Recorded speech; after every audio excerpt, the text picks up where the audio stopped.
Ma petite amie a dit, je donne tes outils à mon père. De toute façon, tu n'es pas bricoleur.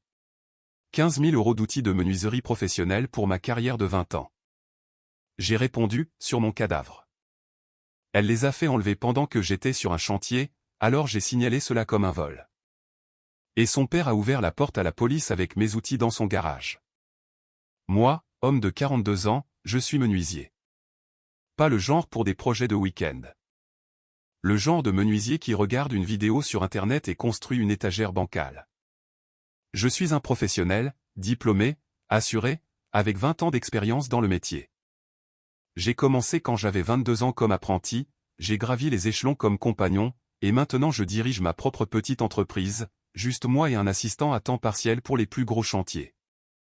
Des armoires sur mesure, des meubles intégrés, des travaux de finition, des projets de restauration. Je gagne entre 65 000 et 80 000 € par an, selon le nombre de chantiers que je réserve. C'est physique. C'est exigeant. Et j'en aime chaque minute. Mes outils sont mon gagne-pain. J'ai besoin que les gens comprennent cela avant que quoi que ce soit d'autre dans cette histoire n'ait un sens. Les outils d'un menuisier ne sont pas comme la boîte à outils d'une personne normale achetée dans un magasin de bricolage. Ma collection a été construite sur 2 décennies, pièce par pièce. Une partie a été achetée neuve, une autre héritée de mon mentor lorsqu'il a pris sa retraite, une autre encore achetée lors de ventes de succession d'autres artisans. Nous parlons d'un système de scie plongeante Festool à 1 400 €. Une scie sur table de chantier Soustop à 1 800 €. Un ensemble complet de rabots à main Lie-Nielsen pour environ 2 200 € la collection. Une fraiseuse domino Festool à 1 100 €. 3 ensembles de perceuses et visseuses sans fil Makita. Une raboteuse de Walt, un kit de défonceuse Bosch, des serre-joints, tellement de serre-joints, des ciseaux à bois, des trusquins, des scies japonaises, des niveaux, des équerres et environ 40 autres articles que je ne vais pas énumérer individuellement. La valeur de remplacement totale est d'environ 15 000 €. Et cela ne tient pas compte du fait que plusieurs pièces ne sont plus fabriquées et ne peuvent être remplacées à aucun prix. Ces outils vivent dans mon garage, organisés, étiquetés. Chacun à sa place. Je les entretiens religieusement. Aiguisage, huilage, calibrage. Ce n'est pas un trouble obsessionnel compulsif. C'est une pratique professionnelle. Un ciseau émoussé est un ciseau dangereux. Une scie mal calibrée ruine le matériel. Je traite mes outils de la même manière qu'un chirurgien traite ses instruments, car fonctionnellement, c'est ce qu'ils sont. Maintenant, parlons de ma petite amie. Nous étions ensemble depuis environ 2 ans. Elle a emménagé dans ma maison il y a environ 8 mois. Je suis propriétaire de la maison, je l'ai achetée il y a 11 ans, je l'ai rénovée moi-même.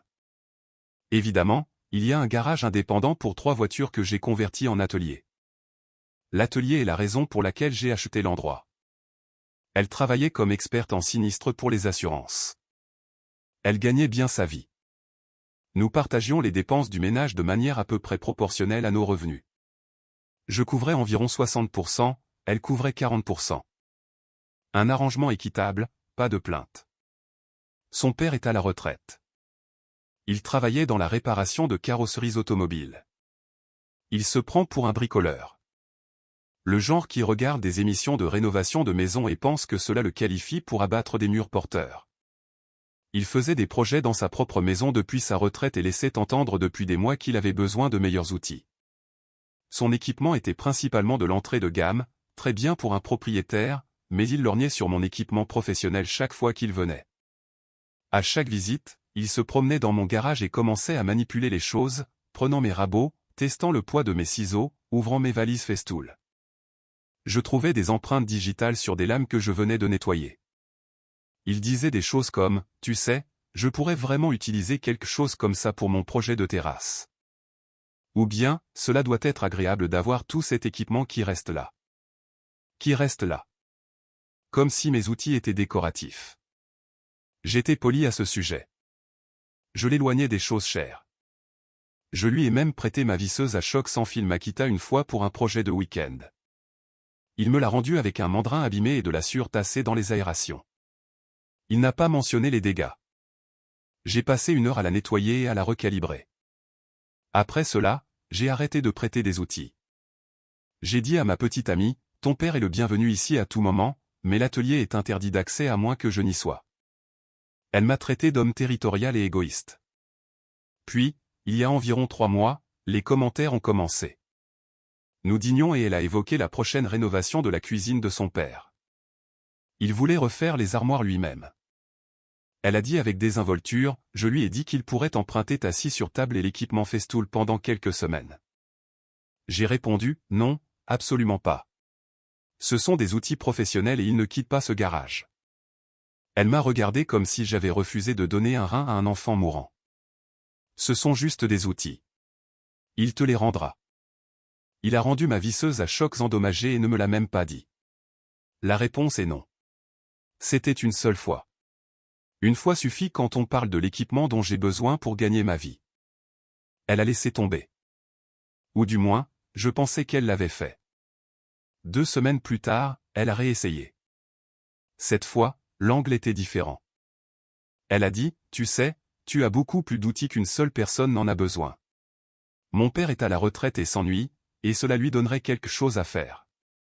Pourquoi ne lui donnes-tu pas simplement certains de ceux que tu n'utilises pas tous les jours? Je les utilise tous. Tu ne peux pas utiliser chaque outil dans ce garage. Je les alterne selon les saisons et en fonction des chantiers. J'ai utilisé chaque pièce de ce garage au moins une fois au cours de l'année écoulée. Ce ne sont pas des doublons. Ce ne sont pas des extras. C'est mon kit professionnel. Elle a soufflé et a dit, tu es tellement précieux avec ton petit atelier. Petit atelier. 20 ans de ma carrière résumée à un petit atelier. J'ai laissé passer parce que je suis parfois stupide. Puis, il y a environ 6 semaines, elle a lâché le morceau. Nous étions dans la cuisine. Elle était au téléphone avec son père. Elle a raccroché et a dit, je donne tes outils à mon père. Certains d'entre eux au moins. Tu n'es même pas si bricoleur que ça. Tu fabriques juste des armoires. Lui, il fait de vrais travaux de rénovation. J'ai posé mon café. Qu'est-ce que tu viens de dire? Mon père en a besoin. Tu es ridicule d'accumuler des milliers d'euros d'équipement alors que ta famille a besoin d'aide. Ces outils sont mon revenu. C'est avec eux que je paie cette maison dans laquelle tu vis. Oh, ça recommence. Ma maison, mes outils, mon garage. Tout est à toi. Qu'est-ce qui est à moi dans cette relation? Tes affaires sont à toi. Mes outils sont à moi. C'est comme ça que fonctionne la propriété personnelle. Je les lui donne. Tu pourras en acheter de nouveaux. Je me suis levé de table. Je me souviens que mes mains tremblaient, pas de peur, mais parce que j'essayais extrêmement fort de ne pas élever la voix. J'ai dit très clairement, sur mon cadavre. Elle a levé les yeux au ciel et a quitté la pièce. Je pensais que c'était la fin. Je pensais que la fermeté de ma réponse avait clos la conversation. Je suis retourné au travail le lendemain. J'avais un chantier de meubles sur mesure de 3 semaines de l'autre côté de la ville. De longues journées, des départs matinaux. J'avais tort. Mise à jour 1. Le vol. 4 jours plus tard, je suis rentré chez moi un jeudi vers 17h30. Je me suis garé dans l'allée, j'ai appuyé sur l'ouvre-porte du garage. La porte s'est levée. Le garage était vide. Pas complètement vide. Mon établi était là. Les panneaux perforés sur les murs étaient là, mais nus, juste les crochets avec rien dessus. Les contours ombragés où les outils avaient été accrochés étaient visibles sur la cloison sèche peinte comme sur une scène de crime. Ma servante d'atelier à roulettes, une unité Husky de 52 pouces que j'avais depuis 12 ans, avait disparu. La pile de valises Festool, disparue. La scie Southtop, disparue. Les rabots Lie-Nielsen dans leur étui doublé de feutre personnalisé que j'avais construit moi-même, disparu. Tout. Je me suis assis dans mon camion pendant environ 3 minutes.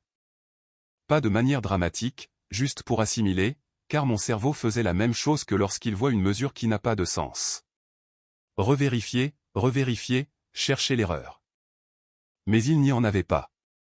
Le garage était vide. Je suis entré dans la maison. Ma petite amie était sur le canapé en train de regarder quelque chose sur sa tablette tactile. Elle a levé les yeux et a souri. Et, comment s'est passée ta journée de travail? Où sont mes outils? Oh, mon père les a récupérés aujourd'hui. Il a amené son copain avec la remorque. Ils ont tous sorti en environ 2 heures. Il était tellement heureux. Elle a dit cela comme si elle m'annonçait qu'elle avait récupéré des vêtements au pressing. Tu as donné mes outils à ton père. Je t'avais dit que j'allais le faire. Et honnêtement, c'était tout simplement plus facile de le faire pendant que tu étais sur un chantier pour que tu ne fasses pas de scène. Je veux décrire ce que j'ai ressenti à ce moment-là, mais honnêtement, je ne le peux pas. C'était au-delà de la colère. C'était le sentiment spécifique que l'on ressent quand quelqu'un prend la chose autour de laquelle vous avez construit toute votre vie d'adulte et la traite comme un surplus de déchets dans un vide-grenier. Mes mains se sont engourdies. Ma vision s'est en quelque sorte rétrécie. J'ai dû m'asseoir. Ces outils valent plus de 15 000 €. Plusieurs pièces sont irremplaçables. Et j'ai des chantiers prévus pour les 2 prochains mois que je ne peux pas terminer sans eux. Tu es tellement dramatique. Loue simplement des outils ou achète-en de nouveaux. Ce sont des objets. C'est avec ça que je gagne de l'argent. J'ai une installation d'armoire mardi prochain. Comment suis-je censé me présenter sans une scie plongeante? Empruntant une à quelqu'un. Je ne sais pas. D'autres personnes qui sont menuisiers. J'ai sorti mon téléphone et j'ai appelé son père. Il a décroché à la 2e sonnerie. Aussi joyeux que possible. Fiston, merci pour les outils. Ta copine m'a dit que tu voulais vider le garage et elle a pensé que je pourrais en faire bon usage. J'ai déjà installé la scie sur table. Une machine magnifique. Il pensait que je les avais donnés. Elle lui avait dit que je vidais le garage. J'ai dit, monsieur, je n'ai pas autorisé cela. Ce sont mes outils professionnels. J'en ai besoin immédiatement. Il y a eu un silence. Puis il a dit, eh bien, elle m'a dit que tu étais d'accord et nous avons déjà tout rentré. Mon copain et moi avons passé 3 heures à organiser. Je ne vais pas ramener tout ça. Je vous demande de me rendre ma propriété. Fiston, on dirait que c'est quelque chose que vous devez régler entre vous deux. Je ne vais pas me mêler d'une dispute de couple. Il a raccroché. J'ai regardé ma petite amie. Elle était toujours sur le canapé, regardant toujours sa tablette tactile comme si nous discutions de ce que nous allions commander à emporter. Tu as dit à ton père que je voulais les donner. Je lui ai dit que tu vidais le garage. C'est la même chose. Ce n'est pas la même chose. Tu as volé pour 15 000 € d'équipement professionnel. Ne sois pas dramatique. Ce n'est pas du vol si nous sommes dans une relation. Ce qui est à toi est à moi. Nous ne sommes pas mariés. C'est ma maison. Ce sont mes outils. Et ce que tu as fait est un vol. Elle a finalement eu l'air alarmée. Tu n'oserais pas. Regarde-moi. J'ai appelé la ligne non urgente de la police à 18h14 ce soir-là. J'ai signalé un vol d'environ 15 000 € d'outils de menuiserie professionnelle dans mon atelier à domicile. J'ai fourni les numéros de série des principaux outils électriques. Je tiens un tableur, je l'ai toujours fait, car les assurances l'exigent. J'ai fourni l'adresse où se trouvait actuellement la propriété volée, la maison de son père. J'ai fourni le nom et la description de la personne qui a autorisé l'enlèvement, ma petite amie. La standardiste m'a demandé s'il s'agissait d'une dispute conjugale. J'ai répondu, non, c'était un vol. Elle a dit qu'ils allaient envoyer des agents. Ma petite amie m'a entendu au téléphone et est devenue livide. Tu appelles la police? Sur mon père. Tu as volé mes outils et tu les as donnés à ton père. Il les a. La police ira là où se trouvent les outils. Il a 63 ans. Il a des problèmes cardiaques. Alors il ne devrait probablement pas soulever des scies sur table de 1 800 €. Elle a commencé à pleurer. Pas des pleurs de tristesse, des pleurs de colère. Comment oses-tu? Elle a appelé son père pour l'avertir. Je le sais parce que je pouvais l'entendre dans la chambre. Papa, il a appelé la police. Ne réponds pas à la porte. Trop tard. 2 agents se sont présentés à la maison de son père environ 40 minutes plus tard. Je connais les détails parce que l'agent intervenant m'a appelé par la suite pour prendre ma déposition. Voici ce qui s'est passé. Ils ont frappé. Son père a répondu. Ils l'ont interrogé sur les outils. Il a dit, et je cite le rapport que j'ai obtenu plus tard, le petit ami de ma fille nous les a donnés. C'était un cadeau. Les agents lui ont demandé s'il avait une preuve du cadeau, un message texte, un courrier électronique, quoi que ce soit par écrit. Il n'en avait pas. Ils lui ont demandé de leur montrer les outils. Il a ouvert son garage. Ils étaient là. Tous empilés sur des tables. Certains étaient déjà déplacés sur des étagères qu'il avait apparemment achetées l'après-midi même. Massy Southstop avait toujours l'autocollant d'enregistrement avec mon nom dessus. Plusieurs des valises Festool avaient mes initiales gravées dessus, quelque chose que j'avais fait il y a des années pour exactement ce genre de scénario.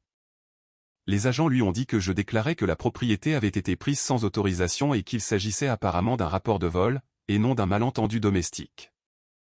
Ils lui ont dit qu'il avait deux options. Rendre la propriété volontairement ou il documenterait tout et transmettrait l'affaire à la division des enquêtes criminelles pour de potentielles accusations de vol qualifié. Dans notre État, le vol de biens d'une valeur supérieure à 5 000 € est un crime qualifié. Un crime qualifié. Ce mot a tendance à clarifier les choses. Son père, il faut le reconnaître, n'a pas discuté avec les agents. Il avait juste l'air abasourdi. Il a dit, je pensais que c'était un cadeau. Ma fille m'a dit qu'il les donnait. Les agents l'ont noté dans le rapport, ils ont également noté qu'il était coopératif. Cela compte. Ma petite amie, cependant, n'était pas coopérative. Elle avait conduit jusqu'à la maison de son père pendant tout cela et est arrivée alors que les agents étaient encore là. Elle a commencé à crier sur les policiers, sur son père, sur le concept général de responsabilité. Elle a dit aux agents que j'étais vindicatif et contrôlant et que c'était des représailles pour une dispute de couple. L'un des agents lui a dit calmement que prendre la propriété de quelqu'un sans son consentement et la transporter à un autre endroit était par définition un vol, quelle que soit la relation entre les parties. Elle l'a traité de condescendant. J'ai lu plus tard dans le rapport que l'agent a décrit son attitude comme hostile et non coopérative. Les outils ont été rendus le lendemain. Son père a embauché le même copain avec la remorque et a tout ramené. Il a porté chaque pièce lui-même avec soin. Je lui accorderai cela. Quand il a eu fini, il s'est tenu dans mon allée et a dit, « Je suis désolé. Je pensais sincèrement que tu avais accepté cela. » Je le crois. Je lui ai dit cela. J'ai dit, « Je sais qu'elle t'a menti. Je ne t'en tiens pas rigueur. » Il a hoché la tête. Puis il a dit, « Elle a toujours été comme ça. Elle prend ce qu'elle veut et se dit que les gens vont simplement s'adapter. » Cette phrase pesait lourd. Mise à jour 2. Les conséquences et l'intervention de l'assurance. 2 semaines plus tard.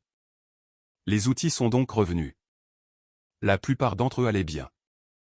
Son père ne les avait eus que pendant environ 18 heures avant que la police n'arrive, mais quelques pièces avaient des problèmes. L'un de mes rabots à main Nielsen avait une ébréchure sur la lame. Ma fraiseuse Domino Festool avait de la sueur dans le boîtier de la cartouche. Il l'avait apparemment déjà utilisée, et Massy Southstop avait été installé sur une surface inégale dans son garage, ce qui signifiait que l'alignement était faussé. J'ai passé un samedi entier à recalibrer et à tout nettoyer. Cela m'a coûté une journée entière de travail facturable, ce qui à mon tarif représente environ 450 €. Mais les outils étaient de retour. Je pouvais travailler. C'était la priorité. Maintenant, ma petite amie n'est pas partie après l'incident avec la police. Je sais ce que vous pensez. Pourquoi ne l'ai-je pas mise à la porte immédiatement? Voici la réalité dans notre État. Même si elle n'était pas sur l'acte de propriété ou l'hypothèque, elle avait établi sa résidence après 8 mois. Je ne pouvais pas simplement changer les serrures. Je devais lui donner un préavis écrit formel, 30 jours pour libérer les lieux. J'ai commencé ce processus la nuit où la police a ramené les outils. Elle a refusé d'accepter l'avis, littéralement. Je lui ai tendu le papier et elle a dit, « Je ne prends pas ça. Tu n'as pas à le prendre. » Je l'envoie également par courrier recommandé. C'est ton préavis de 30 jours pour libérer ma propriété. Tu m'expulses pour des outils. Je mets fin à cette relation et je te demande de quitter ma maison parce que tu m'as volé et que tu n'as montré aucun remords. Je n'ai rien volé. J'ai déplacé des choses au sein de la famille. Il n'y a pas de au sein de la famille. Nous ne sommes pas mariés. Nous ne sommes même pas fiancés. Tu as pris ma propriété sans permission et tu l'as donnée. La police est d'accord avec moi. La police, ce sont des idiots. Génial. Tu pourras dire ça à l'inspecteur quand ils feront le suivi du dossier. Cela la fait taire brièvement. Au cours des 2 semaines suivantes, le sentiment que tout lui était dû n'a pas seulement continué. Il s'est métastasé. Elle a dit à tout le monde, ses amis, sa famille, nos connaissances communes, que j'avais lâché la police sur un homme de 63 ans souffrant de problèmes cardiaques pour quelques outils électriques. Elle a présenté cela comme de la maltraitance envers les personnes âgées. Elle a réellement utilisé le terme de maltraitance envers les personnes âgées. Sa mère m'a appelé et m'a dit, « Comment osez-vous envoyer des agents armés au domicile de mon mari ? Il aurait pu faire un arrêt cardiaque. » J'ai répondu, « Alors peut-être que votre fille n'aurait pas dû commettre un crime qualifié en utilisant son adresse comme point de chute. » Elle a raccroché. Son frère s'en est mêlé ensuite. Il m'a appelé et a essayé de jouer au dur. « Tu dois retirer la plainte à la police et t'excuser auprès de mon père. Ta sœur doit s'excuser d'avoir volé mon gagne-pain. Ce sont des outils, mec. Tu détruis une famille pour des outils. Ce sont 15 000 € d'équipement professionnel dont j'ai besoin pour gagner ma vie. Serais-tu calme si quelqu'un vidait ton bureau et donnait ton ordinateur, tes dossiers et ton bureau à son père? C'est différent. » Comment? Il n'a pas pu répondre à cela. Il a juste dit, « Ce n'est pas fini. » Et il a raccroché. Ce n'était pas fini. Mais pas dans le sens où il l'entendait. Voici où l'aspect assurance entre en jeu. Après le vol, j'ai appelé mon assurance habitation pour documenter l'incident. Même si les outils avaient été rendus, je voulais que ce soit enregistré au cas où quelque chose manquerait ou serait endommagé que je n'aurais pas encore découvert. Mon agent d'assurance m'a demandé de déposer une réclamation formelle pour les dommages causés aux 3 outils concernés. Les dommages totaux étaient modestes. Le remplacement de la lame Lie-Nielsen, 85 €, le nettoyage et le recalibrage de la Domino Festool par un centre de service agréé, 220 €. Et une demi-journée de travail perdue pour 150 €. Environ 755 € au total. Ce n'est pas une réclamation massive, mais le principe comptait. Voici ce que je ne savais pas. Lorsque vous déposez une réclamation d'assurance habitation impliquant un vol, la compagnie d'assurance a le droit d'exercer un recours subrogatoire, ce qui signifie qu'elle peut poursuivre la partie responsable pour recouvrer les coûts. Ma compagnie d'assurance a envoyé une lettre à ma petite amie, en tant que personne identifiée dans le rapport de police comme celle qui a autorisé l'enlèvement, l'informant qu'elle demandait un remboursement de 755 € plus les frais administratifs. Elle a reçu cette lettre un mardi. Je le sais parce qu'elle est rentrée du travail en la tenant comme si c'était un serpent à sonnette. Ta compagnie d'assurance me réclame 700 €. 755 € plus les frais. En fait, pour les dommages que ton père a causés à mes outils pendant les 18 heures où il les a eus. C'est de la folie. Je ne vais pas payer ça. Tu peux voir ça avec leur service de recouvrement. Ce n'est plus mon problème.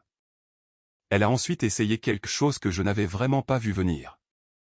Elle est allée voir un avocat, une consultation, pas une embauche formelle, et a essayé de soutenir que parce que nous cohabitions depuis 8 mois, elle avait un droit sur les biens partagés, y compris les outils. L'avocat, et je le sais parce qu'elle m'en a parlé lors de l'une de nos disputes, ne réalisant apparemment pas à quel point cela donnait une mauvaise image d'elle, lui a dit que dans notre État, la cohabitation ne crée pas de droit de propriété commune. Les outils avaient été achetés avant la relation, enregistrés à mon nom, assurés sous ma police, et documentés dans mes dossiers professionnels. Elle n'avait aucun droit. Elle a dit que l'avocat était inutile et probablement de mon côté parce que nous sommes tous les deux des hommes. Je n'ai pas répondu à cela. Pendant ce temps, l'enquête de police progressait. L'inspecteur assigné à l'affaire m'a appelé pour un entretien de suivi. J'ai tout fourni. Le tableur des numéros de série, la documentation d'assurance, les photos que j'avais prises de mon atelier avant et après, les messages textes où ma petite amie discutait de donner les outils, et de manière critique. Le message texte où elle admettait l'avoir fait pendant que j'étais sur un chantier spécifiquement pour éviter une confrontation. Ce dernier détail était important car il démontrait la préméditation. L'inspecteur a également interrogé son père, qui a coopéré pleinement et a confirmé que sa fille lui avait dit que je vidais le garage et que je voulais qu'il ait les outils. Sa déclaration contredisait directement l'affirmation de ma petite amie selon laquelle j'avais d'une manière ou d'une autre accepté cela. L'inspecteur m'a rappelé et m'a dit que le dossier était transmis au bureau du procureur pour examen. Il a dit qu'il ne pouvait pas garantir que des accusations seraient portées. Les procureurs ont un pouvoir discrétionnaire et refusent parfois les cas qui impliquent des disputes relationnelles, mais les preuves étaient simples et la valeur dépassait clairement le seuil du crime qualifié. 2 semaines après le début de la période de préavis de 30 jours, ma petite amie est rentrée à la maison avec sa mère. Elles se sont assises à la table de ma cuisine dans ma maison et sa mère a prononcé ce que je ne peux décrire que comme un monologue. Elle a dit que je déchirais une famille pour un malentendu. Elle a dit que son mari était humilié et ne dormait plus depuis que la police était venue. Elle a dit que sa fille avait fait une erreur, mais que son cœur était à la bonne place. Elle a dit que je devrais abandonner les charges. Je n'ai pas porté plainte. C'est l'État qui le fait. Mais elle ne comprenait pas cela. Et puis elle a dit la partie qui m'a vraiment touché. Vous savez, ma fille aurait pu trouver beaucoup mieux qu'un menuisier. Elle vous a choisi. Elle a choisi de vivre dans votre petite maison et de soutenir votre petite entreprise. Et c'est comme ça que vous la remerciez. Ma petite maison dont je suis propriétaire, ma petite entreprise qui génère 80 000 € dans une bonne année et qui a une liste d'attente de clients. J'ai dit, votre fille m'a volé. Elle l'a admis. C'est documenté. Je lui ai demandé de partir et il lui reste 15 jours sur sa période de préavis. Je pense que nous avons terminé ici. Sa mère s'est levée et a dit, vous le regretterez. Les hommes comme vous finissent toujours seuls. J'ai répondu, je préfère être seul avec mes outils que dans une relation sans eux. Elle n'avait pas de répartie pour ça. Mise à jour 3. La résolution. 5 semaines plus tard. C'est la mise à jour finale. Je vais tout déballer. Ma petite amie a déménagé le 28e jour du préavis de 30 jours. 2 jours plus tôt. Elle a pris ses vêtements, ses affaires de cuisine, ses produits de salle de bain et la télévision dans la chambre qui était effectivement à elle. C'est juste. Elle a aussi pris le rideau de douche, chaque rouleau de papier toilette, et le tapis de bain. Mesquin.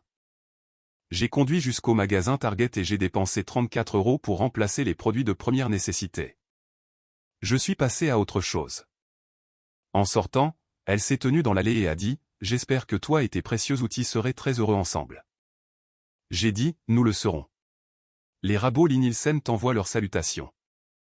Elle n'a pas compris la blague. Elle ne le ferait jamais. Maintenant, les affaires juridiques. Le bureau du procureur a examiné le dossier et a pris une décision à laquelle j'étais préparé, mais qui a quand même fait un peu mal. Ils ont refusé de porter des accusations de crime qualifié. Le raisonnement, tel que l'inspecteur me l'a expliqué, était que la propriété avait été rendue dans les 24 heures. La coopération du père a démontré qu'il croyait que les outils avaient été donnés de plein gré, et le contexte de la relation rendait une condamnation par un jury incertaine. L'inspecteur s'en est excusé. Il a dit, « Personnellement, je pense qu'elle devrait être inculpée, mais le procureur doit penser à ce qu'il peut gagner. » Je comprends. Je n'aime pas ça, mais je comprends. Le système n'est pas conçu pour les cas où votre petite amie vole vos affaires et pleure quand elle se fait attraper. Si j'avais été un étranger, elle aurait été inculpée en un clin d'œil. Mais parce que nous partagions un lit, soudainement c'est compliqué. C'est la réalité. Je ne vais pas prétendre que cela n'a pas fait l'effet d'un coup de poing dans le ventre, cependant. Mais, et c'est la partie importante, le bureau du procureur ne l'a pas complètement laissé s'en tirer. Ils lui ont proposé un accord de déjudiciarisation avant le procès. Fondamentalement, elle ne ferait pas face à des accusations de crime qualifié, mais elle devait reconnaître formellement dans un document signé qu'elle avait pris la propriété sans autorisation. Elle a dû payer une restitution, les 755 € de dommages, plus des frais administratifs de 200 €, et elle a dû accomplir une exigence de travaux d'intérêt général de 32 heures. Si elle terminait tout dans les 6 mois, le dossier serait scellé. Si elle ne le faisait pas, l'accusation de crime qualifié pourrait être rétablie. Elle a signé. Elle n'avait pas beaucoup de choix. Son avocat, elle en avait apparemment engagé un à ce stade, lui a dit que c'était le meilleur résultat qu'elle allait obtenir. Le chèque de restitution est arrivé environ 3 semaines plus tard, 955 €. Je l'ai déposé et je l'ai utilisé pour acheter une lame de remplacement pour le lit Nielsen et pour payer le rendez-vous d'entretien Festool. Le montant restant est allé dans mon fonds pour les outils. Son père m'a contacté une fois après qu'elle a déménagé. Un message texte. Il disait, « Je suis désolé pour ma part dans cette histoire. J'aurais dû vérifier avec toi directement. Je devrais le savoir. J'ai répondu, j'apprécie cela. Sans rancune envers toi. Et je le pensais. Son père a été utilisé. Il est coupable d'être crédule et peut-être un peu trop désireux d'accepter des outils de qualité professionnelle gratuits sans remettre en question la source. Mais il ne savait pas. Elle lui a menti et a utilisé sa confiance pour exécuter le vol. Il n'est pas le méchant dans cette histoire. Il est un dommage collatéral du sentiment de supériorité de sa propre fille. Son frère ne m'a plus jamais recontacté. Sa mère ne m'a plus jamais recontacté. J'ai bloqué leurs 2 numéros après l'embuscade de la table de la cuisine. Aucun regret sur ce front. La subrogation d'assurance s'est résolue d'elle-même lorsque le paiement de la restitution a été effectué. Ma compagnie d'assurance a fermé la réclamation sans aucun impact sur ma prime. Mon agent a dit que c'était l'un des cas de vol et de récupération les plus propres qu'elle ait traités. Habituellement, les outils se retrouvent sur Internet pour être revendus, a-t-elle dit. Au moins, les vôtres étaient juste dans un garage. Maintenant ma vie après. J'ai passé le premier week-end après son déménagement à nettoyer en profondeur mon atelier, chaque surface, chaque outil, chaque valise. J'ai réorganisé tout l'espace, j'ai raccroché les panneaux perforés, j'ai ajouté de nouveaux inserts en mousse à ma pile de valises Festool, j'ai aiguisé chaque ciseau et lame de rabot. J'ai installé ma scie Southstop sur une nouvelle plateforme de nivellement que j'ai construite en contreplaqué de bouleaux de la Baltique. Cela m'a pris environ 9 heures. C'était le meilleur samedi que j'avais eu depuis 2 ans. J'ai également installé un pen dormant sur la porte du garage, séparé de la maison, avec une clé séparée, et j'ai acheté une caméra de sécurité de base, une caméra Wiz à 60 €, et je l'ai montée à l'intérieur du garage en la pointant vers la porte. Pas parce que je suis paranoïaque, mais parce que j'ai appris à la dure que la confiance n'est pas un système de sécurité. Le travail a repris. J'avais perdu un client pendant la crise des outils. L'installation d'armoires que j'avais dû reporter pendant que les outils manquaient. Ils ont fait appel à un autre entrepreneur. Cela a fait mal, environ 4 200 € de revenus perdus. Mais mes autres clients sont restés avec moi et j'ai même obtenu 2 nouveaux chantiers grâce à des recommandations dans les semaines qui ont suivi. Le carnet de commandes est sain. Je suis complet pour environ 6 semaines en ce moment. Je tiens toujours un tableur de chaque outil avec son numéro de série, sa date d'achat et sa valeur estimée. Je l'ai mis à jour après l'incident, j'ai ajouté des photos de chaque pièce et j'ai stocké des copies à 3 endroits. Mon ordinateur, une clé de stockage dans mon camion, et des copies imprimées dans un sac à documents ignifuges dans mon placard. C'est peut-être excessif, mais je ne serai plus jamais dans une position où quelqu'un peut prendre mon gagne-pain et prétendre que c'était un malentendu. Certaines personnes m'ont demandé si elles me manquaient. Réponse honnête, certains jours. Pas elle spécifiquement, mais la version d'elle que je pensais exister. La femme de la première année qui respectait mon travail et semblait fière quand je lui montrais une armoire terminée. Cette personne a soit changé, soit n'a jamais existé. Je ne sais pas ce qui est pire. Mon copain de l'équipe, le travailleur à temps partiel qui m'aide sur les gros chantiers, est venu la semaine dernière pour m'aider avec un projet de bibliothèque intégrée. Il est entré dans le garage, a regardé l'espace réorganisé, la nouvelle caméra, le pen dormant, et a dit « Mec, le garage a l'air incroyable. » J'ai dit « Ouais, c'est incroyable ce que tu peux faire quand personne ne donne tes affaires. » Il a ri. J'ai ri. Nous avons construit une bibliothèque. Ce fut une bonne journée. Je n'ai pas de grandes conclusions ici. Je ne vais pas prétendre que cette expérience m'a appris une belle leçon de vie sur la résilience ou autre. Ce qu'elle m'a appris est plus simple et plus laid. Certaines personnes voient ce que vous avez construit, au lieu de l'admirer, elles calculent ce qu'elles peuvent prendre. Et quand vous dites non, elles n'entendent pas une limite, elles entendent un défi. Protégez vos outils. Protégez votre travail. Et si quelqu'un qualifie votre carrière de 20 ans de petit atelier, croyez-les la première fois. Ils vous disent exactement à quel point ils respectent ce que vous faites.